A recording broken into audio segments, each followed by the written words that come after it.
Students, as we know, a media sociological approach is predominantly interdisciplinary and considers media and the communication process that they enable as socially embedded. In this lecture, I'm going to review literature on sociology of media.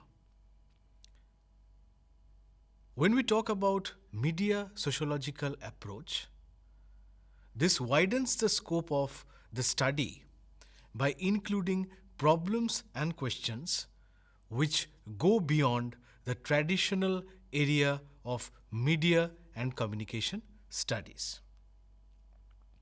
So when you take a media communication book, a normal media communication book, it might be talking about some of the areas.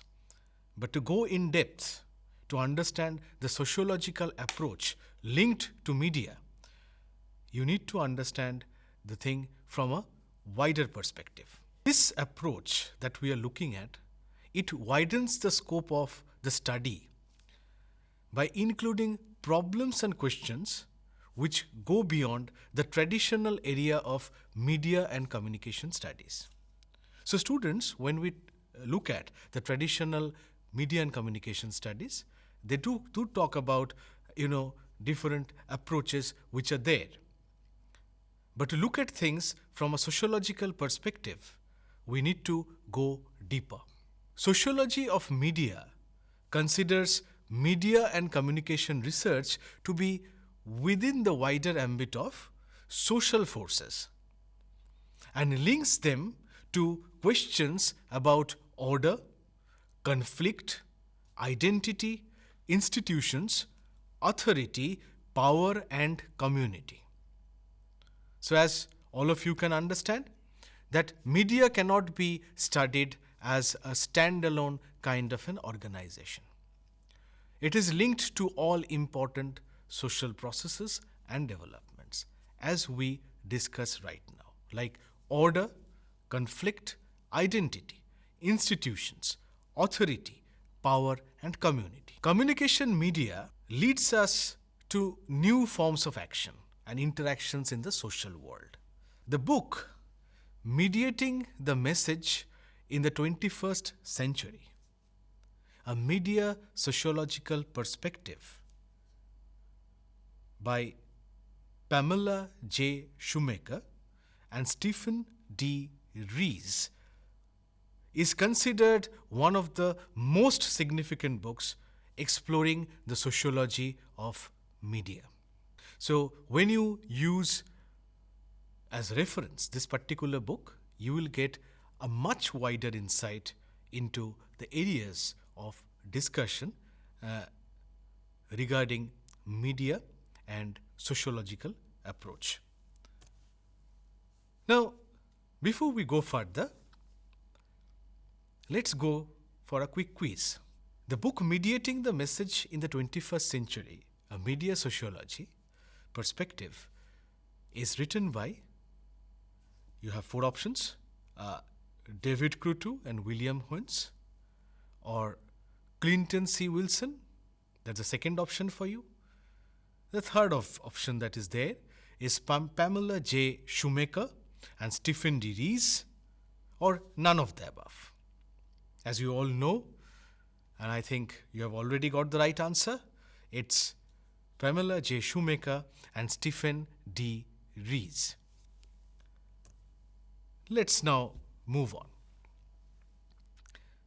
As we go deep into this book, we understand that this particular book talks about media content being shaped by external influences and puts forward the argument that in order to understand the effects of media, it is important to understand how media content is created. So you might be having this question in your mind, that how is media content created? Is there a lot of sociological processes involved? What are the effects of media?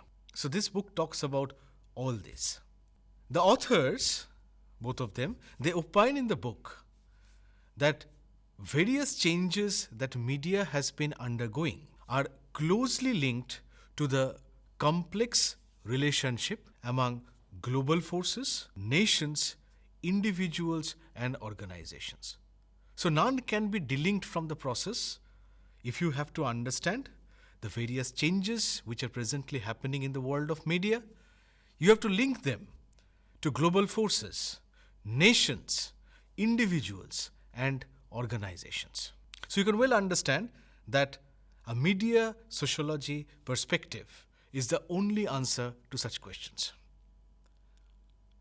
They also explain the hierarchy of influence in a bid to make us understand the powerful role played by media in the present times. So when you talk to your friend, you talk about how media influences our decisions, how media influence our opinions. When you say that, you understand that you are in some way or other alluding to the fact that media is very powerful, that media can actually influence a lot of developments across the world. What you think, what you eat, what you wear. Media has an influence across many of these areas.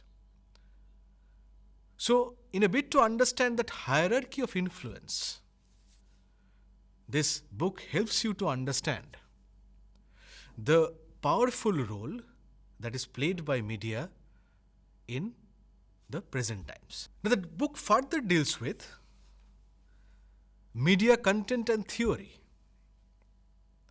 and moves beyond processes and effects by explaining historically the reason behind media academics of the 20th century, putting a lot of emphasis on media effects. It further delves deep into the symbolic reality constructed by the media and how it interacts with the social reality of the people. So as you can understand, students, there is a historical explanation in this book about why the media academics of the 20th century are putting a lot of focus on emphasis of media effects, why media effects have assumed a central position in all this. And they are also delving deep into the symbolic reality which is constructed by media and how it interacts with the actual social reality of the people. This book also helps you to get a substantial idea about the various social systems which influence media content. How are media reshaping themselves? That means how are they changing in tune with the times? And their relationship with powerful social institutions, as well as the influences from organizations, which include new types of media organizations like social media. So presently, students, as you can understand, that any talk about media influences, media sociology is incomplete without a discussion on social media, because it has become so much a part of our lives. The Facebook, Twitter, and many other social media platforms that we have, we love to express there, we love to speak. Whenever something happens in the society, we talk about society specifically. When something happens in the society, we do express our points of views that we have over social media. What impact does it have? So apart from powerful social institutions which are there are influences for organizations which also include new type of organizations like social media. While studying the hierarchical model, which I have discussed earlier being there as a part of this book, it explores the theoretical progress of media sociology studies. The theoretical progress over the years, how media sociology studies have evolved. The discussions across the chapters revolve around the hierarchical influence model as a central theme. So students, please understand, in this book, if you are searching for the central theme, then it is the hierarchical influences model. This model talks about the multiple forces that have an influence on media. The multiple forces can be anything across happening in this world. When certain things are unfolding, some events are happening. So this model talks about those multiple forces that have an influence on media and explains how influences at one level, say for example influences at a particular level, might interact with that at other levels. So the book actually explains this beautifully to you. Now, because we have understood this particular section, let's go for a quick quiz. The central theme of the book revolves around, you have 4 options. The first option that you have is uses and gratification. The second option that you have is media dynamics. The third option for you is hierarchical influences model, or if you feel none of the above fit. I guess you have got it correct. It is the hierarchical influences model. Now, let's concentrate now on another book, which is equally important, equally good, and it will be of great help to you all when you study media sociology. All media are social. Sociological perspectives on mass media. It's written by Andrew M. Linder and Stephen R. Bernard. It's a great book which documents the enduring patterns and the newest developments in the field of mass media.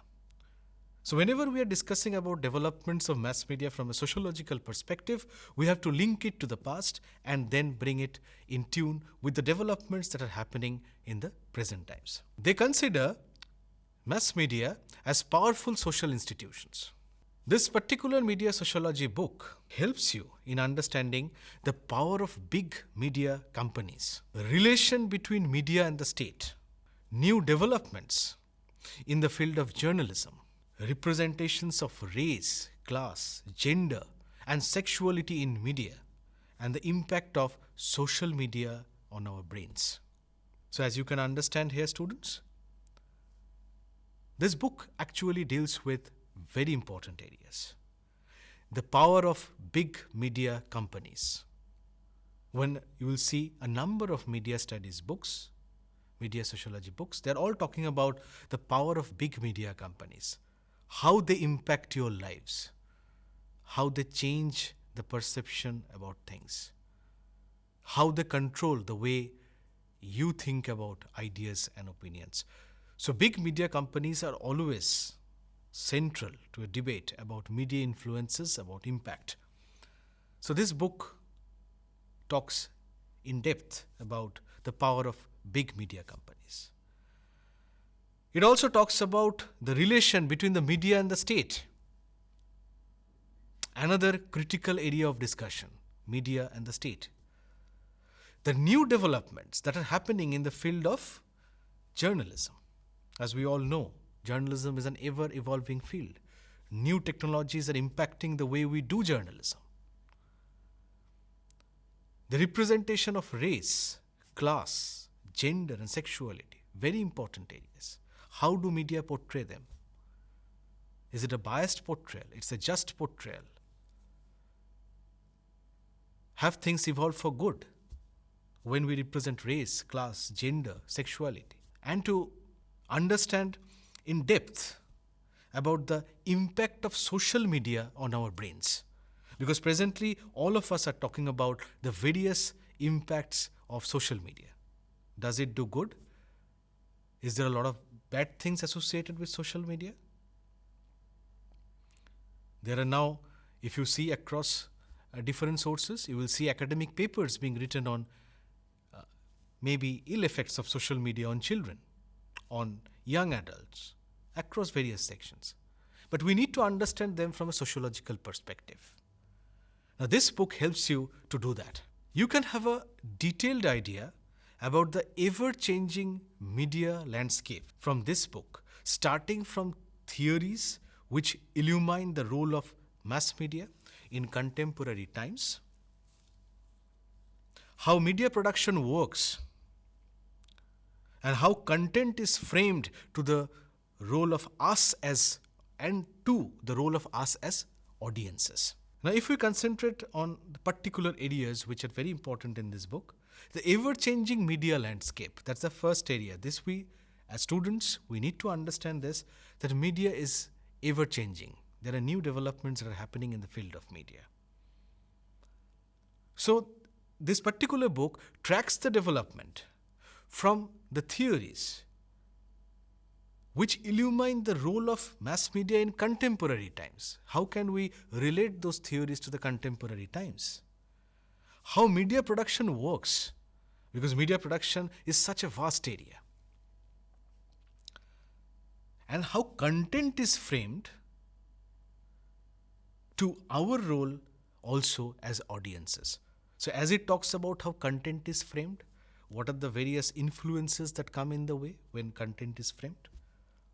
What are the various considerations which are there? To the role of us as audiences. Are we active audiences? Are we passive audiences? Do we make a meaning out of the message that is directed towards us? All this being discussed in detail in this particular book. Let's now discuss about another very important book as we talk about the recent literature in the field of social media, or rather, the recent development in the field of media sociology.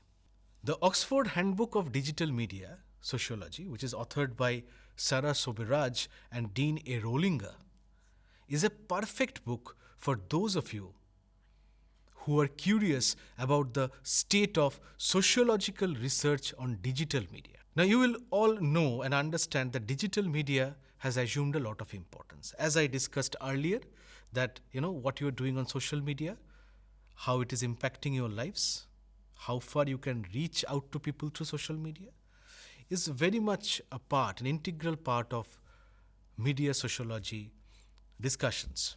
Now, I am sure that as students, you must be curious about the sociological research that is there in the field of digital media, because that is the in thing that is happening now. Each chapter of this book, as we all know, it is a part of the Oxford Handbook series. Each of its chapter reviews the sociological research that has been done so far and points towards unanswered questions. So as it tracks the sociological research that has been done so far, it also points towards a number of unanswered questions which might be there in your mind, and this book wonderfully answers those questions. There are 34 chapters in this handbook, which is spread across 6 sections. They look at digital media as they relate to theory, social institutions, everyday life, community and identity, social inequalities, and politics and power. So again, students, as you can understand, in this book there is an in-depth study about theory, about social institutions, about everyday life, community and identity, social inequalities. Whenever we talk across academia, we talk about social inequalities which are there, about communities and identities, and politics and power. All very significant areas about which this particular book gives you an in-depth idea as how media sociology can be related to these particular areas. Let's now go into a quick quiz. Who are the authors of the book, The Oxford Handbook of Digital Media Sociology? Your options. The first option that we have is Sushil Kumar Sinha, or is it the second option, Bing Tong? Third option that we have is Sarah Subiraj and Dean A. Rohlinger, or none of the above? I am sure, students, you have got the right answer. It's Sarah Subiraj and Dean A. Rohlinger. Now, as we discuss about this particular book, we understand that the contributors to this volume have helped it to make it a centralized resource, pulling together the various strands of sociological research focused on digital media. So as we know, this book as a central theme has digital media. So this can be, actually this particular book, the speciality of this book is that it can be used as a centralized resource, as it pulls together the various strands of sociological research, specifically focusing them on digital media. In addition to providing a distinctly sociological center for those of you who are looking to find your way in this subfield, the volume offers top sociological research that provides an overview of digital media to explain our quickly changing world to a broader public. So as this book is rooted to sociological research, it will help you get an idea, an overview of digital media and sociological research which is related to this particular field, and will help you to explain the quickly changing world to a broader public. So this was the talk where we wanted to review the literature, the existing recent literature, as far as media and sociological studies are concerned, media sociology. It's always a relevant field, and all the books that I discussed can be a great point of reference for you to study this particular topic, an area in depth, linking it to sociological developments. And since a large part of it is also devoted to digital media, it helps you to understand the latest developments which are there, linking each of them to the social processes which are having a direct impact on media theme, on media content, and media effects.